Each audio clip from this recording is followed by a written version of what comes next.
Hi, my name is Michael Ritchie, and we're going to be talking about mechanical power and 7 types of ventilator-induced lung injury. So we're going to look at the original 4 types of ventilator-induced lung injury. We're going to look at the equation of motion and the 4 lung pressures, and then we're going to describe the 7 ventilator-induced lung injuries, and then bring it all into mechanical power.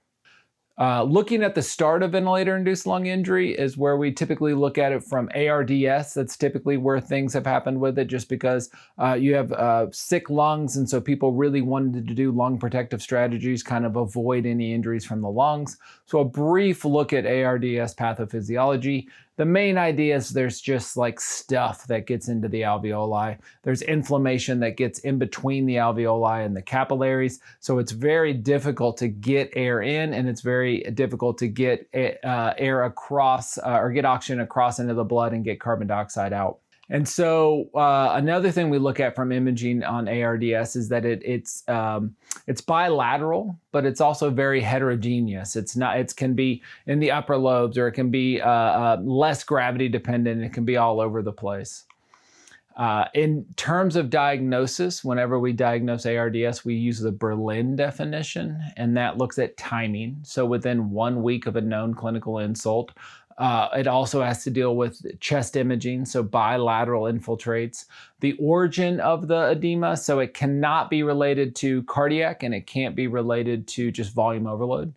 So if you have like severe mitral regurg leading to pulmonary edema, that would not qualify as ARDS. And if you're 15, 20 liters positive and have a lot of pulmonary edema, then that would also not qualify as ARDS.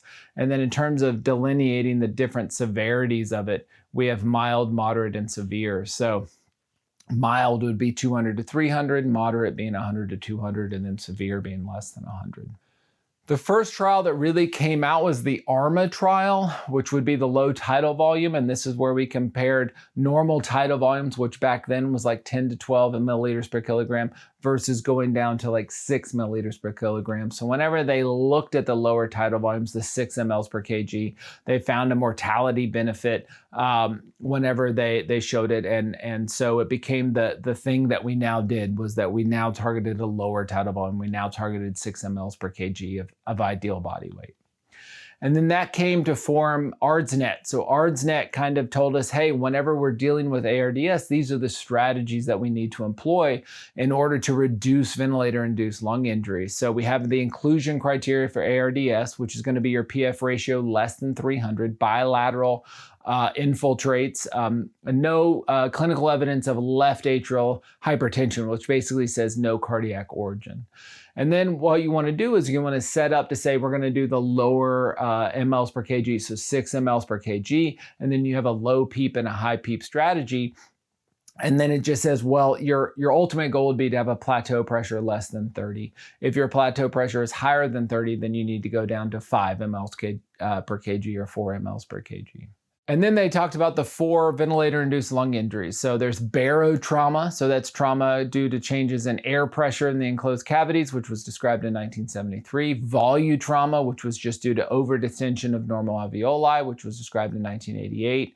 Biotrauma, which is that trauma due to the inflammatory response or too much oxygen, like elevated FiO2, and that was in 1997, as well as adolect trauma, where adolect trauma was trauma due to repeated opening and closing of the alveoli. So the alveoli typically remain partially open due to surfactant, but if they completely collapse and then you try to open them up, then it can tear, and that would be adolect trauma, also described in 1997. Whenever you're dealing with ways to manipulate the ventilator, you can change the pressure, the volume, the flow, the respiratory rate. Most of the traumas that we talk about are related to the pressure. So we have like barotrauma or adolect trauma that would be due to excess pressure or not enough PEEP when dealing with adolect trauma, and then volutrauma dealing with volume on there, but you're not really addressing flow and respiratory rate. Now we're going to talk about understanding the ventilator, which would be the equation of motion, and then we're going to kind of tie all this in together. So there's 4 pressures of the lung that I like to kind of bring together, which is going to be your transrespiratory pressure, which is the pressure gradient that allows the flow of gas in and out of the alveoli. So it's the pressure that allows the patient to take a breath. Trans-airway pressure is the pressure to get across the airways, so like the small airways, and then the transthoracic pressure is the pressure needed to actually distend the alveoli or open them up. And then transpulmonary pressure has less to do with the breath or breathing in or breathing out, but just that constant pressure that's in the lungs that will maintain that alveolar inflation. A couple of definitions to understand is going to be resistance. Resistance is change in pressure divided by flow. Flow, then rearranging the question, would be change in pressure divided by resistance. And then dealing with compliance. Compliance is change in volume over change in pressure. And then elastance is just 1 over compliance, so change in pressure over change in volume. And then volume is going to just be your tidal volume or your change in volume. Here's our representation of an airway plus an alveoli, which is not an actual representation, but it's just easier to put it together like this. The first thing we're going to talk about is trans-airway pressure. Trans-airway pressure is the pressure needed to overcome the small airway resistance is how we typically look at it. So it is difficult to, it takes a certain amount of pressure to push through all that to get to the alveoli. And then obviously it's worse if you have like asthma or COPD, because you're going to have increased resistance whenever, especially with like asthma. So again, resistance is change in pressure divided by flow. If you rearrange that equation, then the amount of pressure needed to overcome that is just going to be the resistance of those airways times the amount of flow that you're getting, and that will give you a pressure. Next, we're going to look at what the transthoracic pressure is. So the pressure needed to distend that alveoli. So it looks at how stiff or compliant the alveoli is and how easily it is to be able to distend it. So we're looking at compliance, and compliance is change in volume over change in pressure. So again, if you rearrange that equation, you end up with pressure equals tidal volume divided by compliance, or equals tidal volume times elastance, since elastance is 1 over compliance. Those 2 pressures added together is the transrespiratory pressure. So, and the pressure needed to breathe in is the pressure to overcome the resistance of your small airways, and then the pressure needed to overcome the compliance of the alveoli. So your transrespiratory pressure equals your trans-airway pressure plus your transthoracic pressure. And so if you write it out, your transrespiratory pressure is resistance times flow plus tidal volume divided by compliance. That is what the equation of motion is. So whenever you refer to the equation of motion that deals with respiratory, it's just your transrespiratory pressure is your peak inspiratory pressure minus your PEEP. It is the pressure needed to deliver a breath. And so if you put the entire equation out, your peak inspiratory pressure equals resistance times flow plus volume divided by compliance plus PEEP. That is the equation of motion.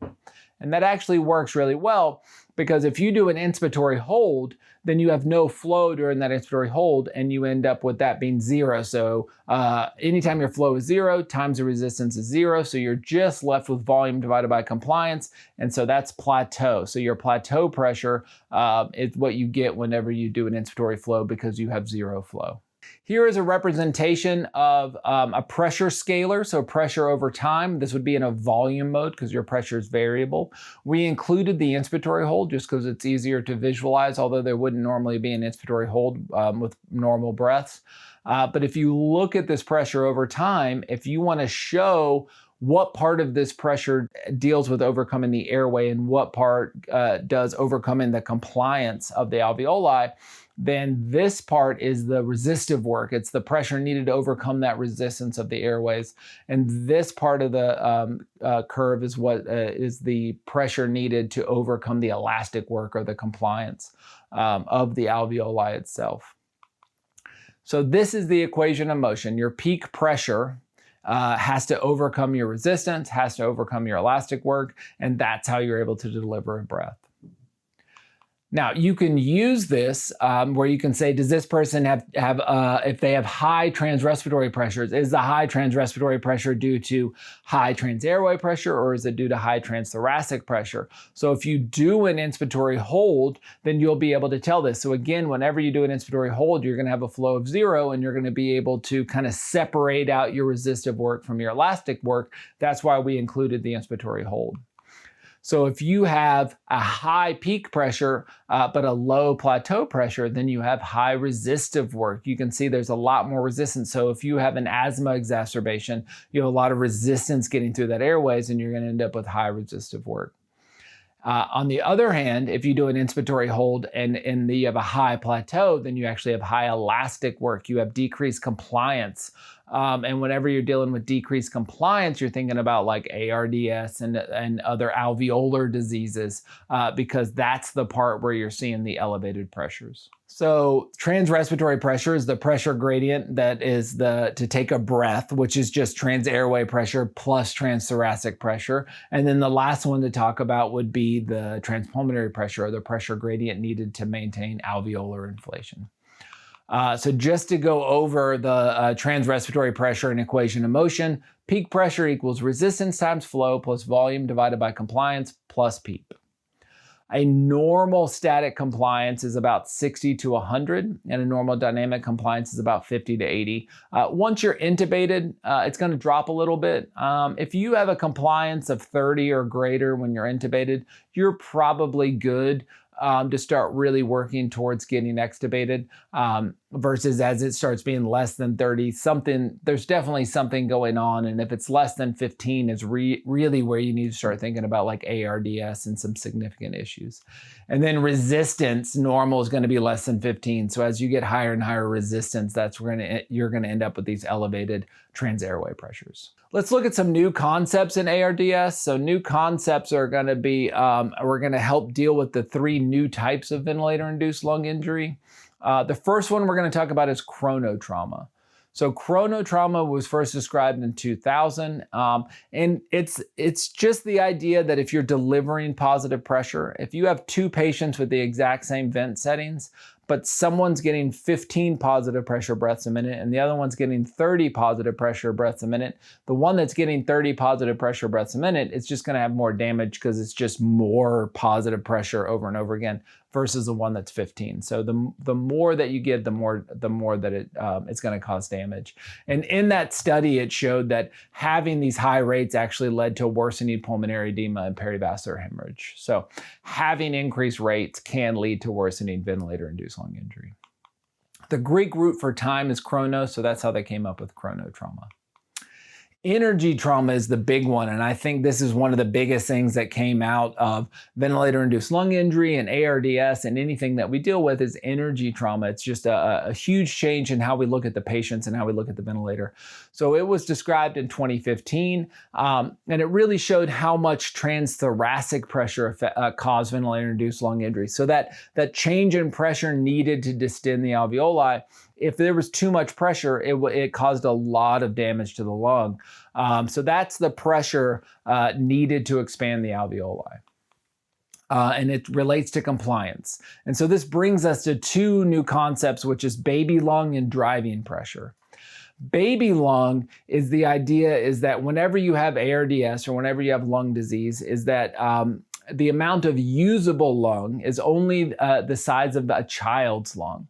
And so if you have only 300 mLs of usable lung and you're trying to put 400 mLs of oxygen or air into 300 mLs of usable lung, it's going to cause high pressures. And with those high pressures, you're going to say, oh, those lungs are stiff. And what we found out is that the lungs are not stiff in ARDS. It's just that the lungs that are working work fine. It's just that you have a very small amount of usable lung. And so that's the idea of baby lung, is that you only have this small amount of usable lung. Now, it's hard to determine how much of your lung is usable. They did a lot of studies with like serial CT scans and all that, but like clinically at the bedside, that's going to be very difficult. There's going to be people that have 300 mLs or 200 or 400. And then day to day, there's someone who could get worse and now they only have 250 mLs of usable lung, or they could get better and now they have 350. And so being able to determine that can be difficult.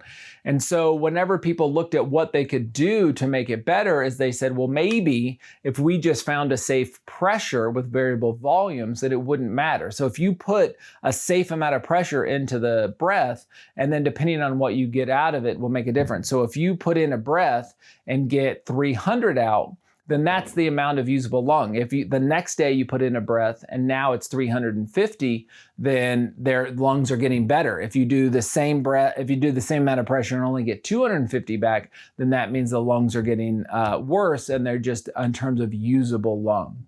So here, as you can tell on here, is you have a lot of those alveoli that are not usable at the bottom. You have alveolar collapse. At the very top, you have inflated alveoli. So as you add more air during inspiration, you'll actually over-distend those alveoli and not make them very usable. And so it makes it so there's just not much usable lung. So we don't know how big someone's baby lung is, like we said before. And so in order to kind of make sure that we're doing it safely, you really want to just make sure you have a safe pressure and allow those volumes to be variable. What we also found out was that if you set a constant pressure in pressure control versus setting constant flow and volume control, was that you had much higher pressures for the exact same amount of volume. So if you look here for this patient, trying to target a tidal volume of around 500 mLs, in volume control, it ended up with a peak pressure of 29, versus in pressure control, you were able to get a little bit more volume with much less peak pressure. So having pressure control does have its benefits in terms of these high pressures. Additionally, whenever dealing with like heterogeneous lungs, if you look, you have normal alveoli in A, you have this non-compliant alveoli in B, and then you have in C, you have like small airway disease. So you need these like longer time constants to be able to really open those up with it. And so in volume control, which is constant flow, you end up with these higher peak pressures and you just over-distend the normal alveoli, versus in pressure control, you have a higher mean pressure. You have they have the ability, and you actually can allow that time for the alveoli in C to expand, and it's a lot safer when looking at people that have heterogeneous lung disease. So that's how we ended up with driving pressure. And driving pressure, they looked at in ARDS patients and found a huge benefit in targeting the driving pressure.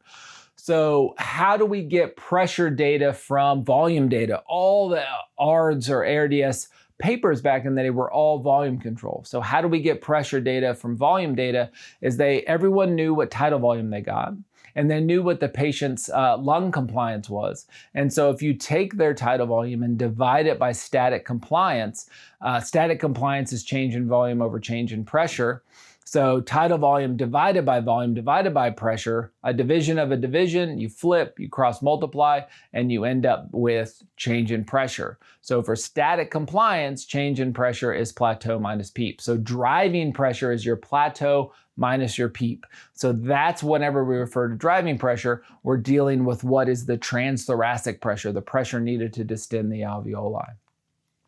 If you look here, is what they actually found out was the higher the driving pressure, the worse the outcome. So if your driving pressure, in A sample, everyone had the same PEEP, but they had varying driving pressure. And the higher the driving pressure, the worse the mortality. In C, they actually kept a plateau less than 30, which is your ARDS recommendation, but they had varying driving pressure because people had different PEEPs. And despite having a plateau less than 30, if they had high driving pressures because of their lower PEEPs, they still had an elevated mortality.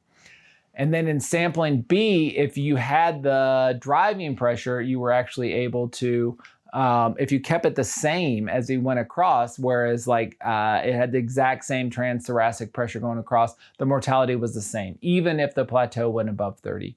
So it had more to do with the actual delta pressure or driving pressure than it had to do with keeping the pressures down.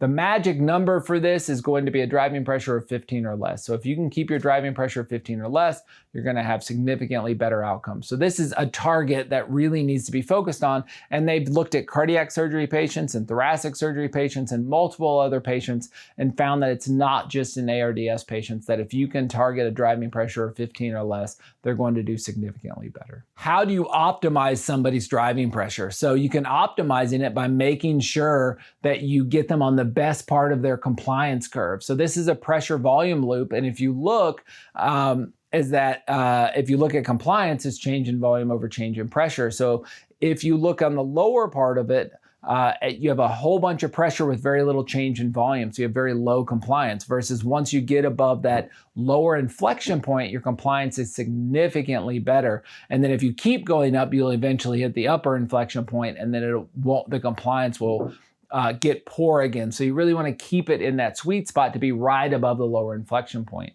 And your lower inflection point is the pressure where all of your alveoli are open, so that you can use all of your alveoli. So that's important to be able to identify your lower inflection point, kind of recruit as many alveoli as possible. So again, compliance is change in volume over change in pressure. So if you're under the lower inflection point and you're trying to target 300 mLs and it takes you 10 of pressure to get there, then that is a compliance of 30. Now, if you go on the better part of the curve, right, you only need about 5 of pressure to get there. Now your compliance is 60. So your driving pressure is considerably better. It's cut in half just because, or your driving pressure is cut in half, your compliance is doubled just by being above the lower inflection point. So it's really important to identify a patient's lower inflection point so you really feel like you've recruited all the alveoli, optimized their compliance. That brings us to transpulmonary pressure. So that's the pressure needed to keep the alveoli distended. So how do you determine what pressure that is to kind of recruit as many alveoli as possible? Every patient is different. So if you look at this patient, they have on the left, they have a bunch of open lung. They have a lot of rib spaces, versus one on the right, they have hypoinflation, they have lower lobe atelectasis, they have very low lung fields. Transpulmonary pressure is alveolar pressure minus pleural pressure. And pleural pressure is kind of that potential space between your lung and your lung wall. And so it actually creates a negative pressure because it's kind of holding the lungs open in that space there. Now, the real formula is actually alveolar minus pleural plus chest wall pressure. So if you can imagine, if you're laying on the ground and you put like a 45-pound weight on your chest, it's going to be very difficult to breathe. If you put another 45-pound weight on your chest, it's going to be even more difficult to breathe. So in patients that are morbidly obese or pregnant or cirrhotic or circumferential burns, anything that's going to create that pressure on the chest, it's going to make it hard for the lung to expand. It's also going to cause a lot of atelectasis and compression. And so you have to account for the chest wall pressure. For example, and the person on the left, if they have an alveolar pressure of 5 and they have a pleural pressure of -4, 5 minus -4, so a negative of a negative is a positive, they will have a transpulmonary pressure of 9. This means they have a positive transpulmonary pressure. So their lungs are open, they're expanded, they're able to breathe, they have very good compliance. You take another person who has morbid obesity, and all of a sudden they may have a chest wall pressure of 20. And so now if you do the math, now you have -4 plus 20 is 16, 5 minus 16 is -11. Now you have a negative transpulmonary pressure. The body's response to a negative transpulmonary pressure is alveolar collapse. And so you end up with alveolar collapse, you end up with shunting, you end up with a lot of issues where you have very, very low lung fields, and now you're not really able to expand the same way you were before, and you lose a lot of alveoli, so your compliance goes down, and so you would need a much higher driving pressure. So a negative transpulmonary pressure makes you drop below the lower inflection point. Positive transpulmonary pressure gets you above the inflection point. So how can you fix this, right? So there's a lot of times where it was shown that like people would say it's very difficult to mechanically ventilate morbidly obese people. And that's because a lot of patients are able to partially close their glottis. They're able to actually auto-PEEP themselves a little bit. And whenever we would intubate them, we would prevent them from doing that. And so they would start de-recruiting a lot of their alveoli. So in order to prevent this from happening is that you need to match their alveolar pressure with their chest wall pressure. So in this situation, if you increase their alveolar pressure to be equal or greater than their chest wall pressure, then you will then have a positive transpulmonary pressure. So for the patient on the right, you would actually want to, if you knew their chest wall pressure was 20, you would actually want to make their alveolar pressure or their PEEP 20 in order to help kind of keep the weight off of their lungs. You can do this with an esophageal balloon. So what you do is you would insert the balloon into the esophagus, you would go into the stomach and then pull it back until it's right behind the heart. You would inflate it looking for cardiac oscillations, and you would actually measure the pressure of the esophagus. The pressure in the esophagus should be 0. So whatever pressure is in the esophagus is also the pressure on the lungs. So if you get an esophageal pressure of 20, then that's the chest wall pressure that's also going on the lungs. And so you would want to match the PEEP with the esophageal balloon's pressure. So looking at the data of esophageal balloons and ventilator-induced lung injury, they actually looked at using esophageal balloons to titrate their PEEP. And so they stopped this study early because they had such a profound benefit using the esophageal balloon. So better PF ratios, better compliance, because they knew they were getting above that lower inflection point. So as compared with current standard of care, a ventilator strategy using esophageal pressure to estimate transpulmonary pressure significantly improved oxygenation and compliance. And then the last of the new ventilator-induced lung injuries is rheotrauma. So in 2016, they started talking about lung strain, which was like how hard the lung was working, and it looked at the ratio between the tidal volume and the functional residual capacity on there, and strain rate, which is where they looked at lung strain divided by inspiratory time. A high strain rate led to ventilator-induced pulmonary edema, it led to damage. They were able to show that. Now, in terms of what did they use as a surrogate to be able to look at this clinically, is that simplification of looking at this volume over time was just flow. And so they looked at how much flow the patient was getting as a way of looking at strain rate. And so the higher the flow, the higher the lung strain or the strain rate that was happening. So the Greek root for flow is rheo, and that's how they ended up with rheotrauma. So in this situation, they talked about like in volume control, if you're going to try to reach or in pressure control, if you're trying to target a volume, is you would have, if you have a lower I time, you're gonna have to have more flow in volume control. So if you have the exact same volume, but you shorten down the I time, in order to get that volume over that shorter amount of time, you have to increase the flow. That increased flow will lead to an increase in strain or strain rate whenever looking at it. So it's all about optimizing that IDE ratio, optimizing that I time. So this is the new ventilator-induced lung injury, the 4 that we talked about before: barotrauma, volutrauma, biotrauma, atelectrauma, but also adding in chronotrauma, energy trauma, and rheotrauma.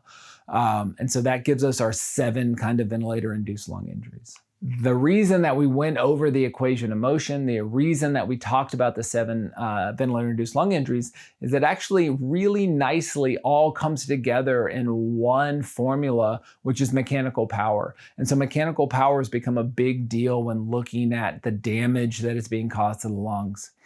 Mechanical power, just to understand some terms, is we have to know what volume is, which is just going to be your 3-dimensional enclosed space, so it's area times length. We have pressure, which is the force applied to an object over an area. Work, which is going to be the energy transferred to and from an object by force over a distance. So it's either volume times pressure will give you work, or force times length. And then the capacity for doing work is called energy. And then if you look at the work over time, then you end up with power. So we're specifically looking at power kind of moving forward. So you can see how we would get from pressure to work over time, which is power. So let's go with ventilator work or ventilator energy. So we take the equation of motion and we multiply it by tidal volume, and that will give us work. So the amount of ventilator work, and it defines as energy per breath because it's the ability to do work. And so the pressure volume curve is assumed to be linear, and so therefore it's multiplied by half when the integral is triangular, and so they divide it by 2. But what you end up with is you just take the equation of motion and you multiply it by tidal volume, and you end up with work. You then take that formula and you multiply it times respiratory rate, so that's energy per breath times respiratory rate, and then that's going to be work over time, which is power. You don't have to know all of this, just to know that this is how it's broken down. Flow is broken down into volume over time. Time is then expanded to over a minute so that you have I to E ratios, and then you multiply by 0.098 so that it can become joules per minute, and you end up with this very, very long equation. And this is not for you to like memorize or understand this equation, it's just to understand that it incorporates the equation of motion times tidal volume times respiratory rate. So here's the simplification of it. It is your trans-airway pressure plus your transthoracic pressure plus PEEP plus times tidal volume times respiratory rate. And then breaking them down by ventilator-induced lung injury is your respiratory rate will take care of your chronotrauma, your tidal volume will take care of your volume trauma, your trans-airway pressure deals with resistance and flow and deals with your rheotrauma, your transthoracic pressure is your energy trauma or your driving pressure, and then your PEEP will deal with your atelect trauma, and then all the pressures together will be your barotrauma, and then the only one it doesn't account for is biotrauma, which is going to be your cytokines or elevated oxygen levels. Now, all of those together form ergotrauma, which is going to be the kind of all-encompassing trauma that deals with mechanical power. Here it is broken down further. It's just respiratory rate times tidal volume times resistance times flow plus volume divided by compliance plus PEEP. Here how they deal with the components of ergotrauma are all the ventilator-induced lung injuries in terms of the components of the ventilator. So we have barotrauma, we have energy trauma, we have atelect trauma that all deal with pressure, we have volutrauma that deals with volume, we have rheotrauma that deals with flow, and we have chronotrauma that deals with rate. So a much better explanation how all the different components of a ventilator can deal with ventilator-induced lung injury. So again, here's the formula as it's broken down, but kind of just understanding that mechanical power just looks at every single component to it. And so one of the things looking forward is that as you change one, you have to change another one. And so it can make it a little bit more complicated. And also it's a very long formula. So how can you use this clinically? How is it going to be helpful for you at the bedside? And so this paper actually looked at using bedside calculations of mechanical power using these kind of surrogate formulas. And they actually found that these surrogate formulas did approximate the method well and warranted their everyday practice. And so we're going to look at these formulas depending on the mode. So either volume control or pressure control, with PRVC being a pressure mode as well. So they actually recommended a more wide use spread of mechanical power and said it should be encouraged. So for volume control, the mechanical power equation is a little bit more steps into it. So it's minute ventilation. You have to know what the peak pressure is, what the PEEP is, and you have to know what the inspiratory flow is. And then doing this formula, you'll be able to calculate mechanical power. In pressure control, you just need to know what the respiratory rate is, the tidal volume in liters, and then what the plateau pressure is, and you'll be able to calculate the mechanical power in the pressure control mode. Here's an example also where you can actually use this to show how you're reducing mechanical power. So if you look at this example, they have tidal volumes of 10 mLs per kg. So they have a respiratory rate of 15, they have tidal volumes of 640. That is a minute ventilation of 9.6. They have peak pressures of 37. That gives them a driving pressure of 32, which is way above 15. So you can imagine the amount of damage that it's causing. And they have a PEEP of 5. They decide to come down on their tidal volume from 10 mLs per kg to 6 mLs per kg. So in order to still have the same minute ventilation, you have to go up on respiratory rate. So the question is does the benefit of coming down on the tidal volume and the driving pressure outweigh the harm from going up on the respiratory rate? Because you're going to have worsening chronotrauma from going up on the rate, but you're going to have benefits in volutrauma and benefits in energy trauma by coming down on the tidal volume. And as you can see, the mechanical power went from 19.7 to 15.1. So my argument with the ARMA trial is that it had less to do with going from 10 mLs per kg to, or 12 mLs per kg to 6 mLs per kg, but just the drop in tidal volume was a huge drop in driving pressure and huge drop in energy trauma, which was really the benefit that they got from it.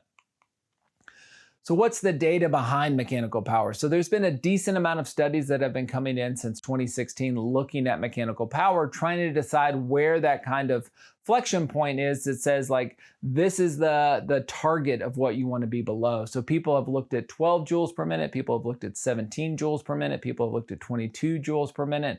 But overall, you can see how they're kind of looking at these studies, saying like, where do we see the benefits? Where do we see the mortality benefit? Where do we see the less ventilator days? Where do we see the less ICU days, less hospital days? Where do we see all those benefits kind of going forward with it? So again, looking through all of these, it's a bunch of data to just say, if you have a driving pressure greater than 15 or a mechanical power greater than 17, you had increased mortality with increased driving pressure, you had increased mortality with increased mechanical power, and that persisted over the entire duration of mechanical ventilation. And it was cumulative. So each additional day spent at those high settings increased the risk of death. So you can see how it just keeps rising and rising and rising. So trying to get those people to a goal of a driving pressure 15 or less or a mechanical power of 17 or less is what the ultimate look at it was.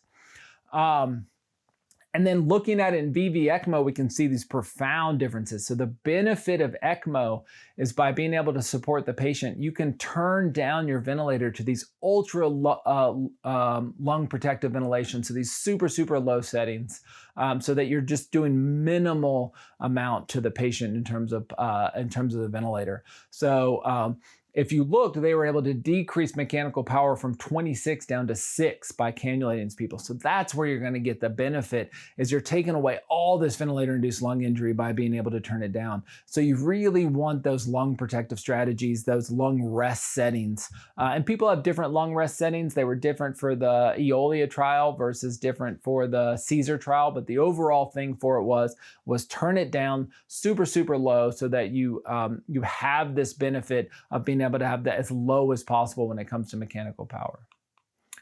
In the subgroup of EOLIA, with the greatest reduction in mortality were those who were enrolled for excessive ventilatory pressures and respiratory acidosis instead of hypoxemia.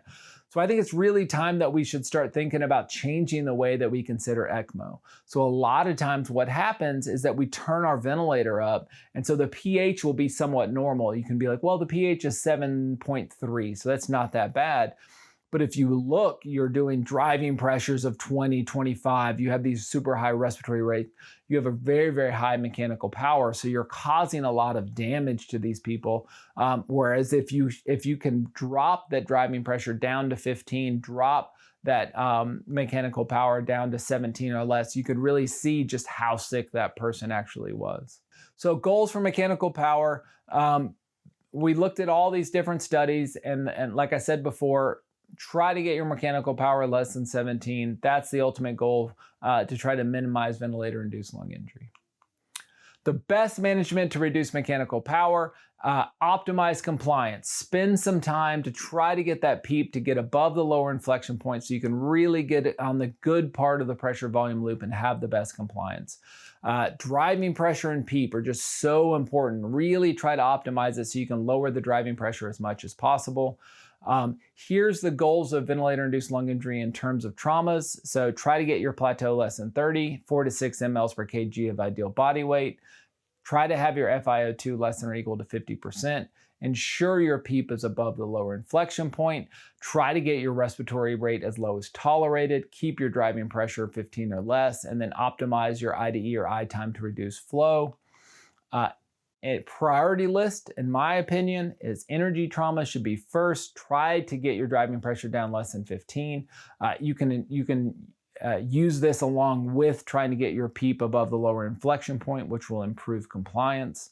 Optimize your IDE ratio to reduce flow. Get your respiratory rate as low as tolerated. And then at the bottom of the list is your plateau less than 30. If you have a high PEEP, let's say you have a PEEP of 18 or 20, you're not going to be able to get to a plateau of 30 probably. But that doesn't mean it's not safe as long as your driving pressure is less than 15. Try to have your tidal volumes 4 to 6 mLs per kg, and then the biotrauma at the end with your FiO2 greater than 50. If we look at management or treatment things to be able to help, with energy trauma, you definitely want to paralyze the patient to really know how much is spontaneously breathing. So your diaphragm can contribute to that driving pressure without you realizing it. If they're working hard to breathe, you have to add anywhere from 3 to 5 to 10 of driving pressure to your calculation of plateau minus PEEP, because your diaphragm kind of slamming down is going to add to that damage, and you may not realize that you're actually having a driving pressure of 22 instead of 15 because of how hard they're working with their diaphragm. Esophageal balloon can help you make sure that your PEEP's in the appropriate space. You want to optimize the IDE. Depending on your ventilator, you can look at things that help optimize your IDE ratio. In chronotrauma, it's all about minute ventilation. So things that are going to reduce your minute ventilation will allow you to reduce your respiratory rate. So paralyze, sedate, there's a reason that these things have shown to be helpful, because it does help decrease your CO2 production. And then proning will help you out with barotrauma and volutrauma. And then for biotrauma, you can do steroids to help reduce inflammation, and you can use inhaled epoprostenol or inhaled nitric oxide that will help in terms of being able to reduce your FiO2. So again, just to review, we have our 4 pressures, which is your transrespiratory pressure, which is transairway plus transthoracic. Those are all the pressures needed to deliver a breath. And then you have your transpulmonary pressure, which is kind of your continuous pressure to maintain alveolar inflation throughout the lung cycle. And then we have our equation of motion, which is peak inspiratory pressure, which equals resistance times flow plus volume divided by compliance plus PEEP, which is just your transrespiratory equals transairway plus transthoracic broken down. And then we have our mechanical power equation, which is our ergotrauma, which deals with all the components, the 7 ventilator-induced lung injuries. All right, thank you very much.